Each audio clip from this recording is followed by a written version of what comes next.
இப்போ அந்த பரபாசிட்ட போய் சாக வேண்டியவன், அவனுக்கு வாழ்க்கை கொடுத்தார். அந்த பரபாஸ் என்னைக்காவது இயேசுவை பார்த்து சொல்லுவானா, அவனுக்கெல்லாம் சுகத்தை கொடுத்தீரு, எனக்கு மட்டும் சுகத்தை தருவல்ல சொல்லுவானா? பெரும்பாடுள்ள ஸ்ரீ மட்டும் வசனத்தை தொட்ட உடனே அவளுக்கு வல்லமை புறப்பட்டுச்சு, எனக்கு மட்டும் ஒண்ணுமே செய்யல சொல்லுவானா? புரியலையோ? சொல்லுவானா? ஒண்ணு சொல்லுங்க, இல்லைன்னா சொல்லுங்க. லாசரை மட்டும் எழுப்பி விட்டாரு, என்ன மட்டும் ஒரு நாளும் எழுப்பாம போயிட்டா சொல்லுவானா? ஏன் தெரியுமா சொல்ல மாட்டான்? அவனுக்கு தண்டனை தீர்ப்பே மாற்றப்பட்டதுனால அதை விட பெரிய ஆசீர்வாதம் வேற ஒன்றும் இல்லைன்னு அவனுக்கு தெரியும். உண்மையாக ரட்சிக்கப்பட்ட ஒரு தேவ தண்டனை தீர்ப்பு அகற்றப்பட்டதுனால் வேற எது தந்தாலும் தெய்வத்தை தான் சேவிப்பாங்க, தராவிட்டாலும் தெய்வத்தை தான் சேவிப்பாங்க. அதுக்கு பேர் தான் ரட்சிப்பு.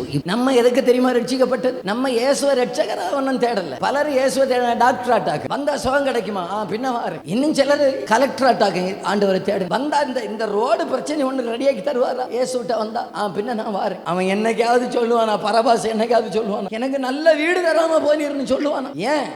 நீ சாக வேண்டிய ஒண்ணு உன் மேல இருந்த தண்டனை தீர்ப்பை மாற்றியாச்சுடா. அதை விட பெரிய ஆசீர்வாதம் வேற ஒண்ணும் இல்லடா.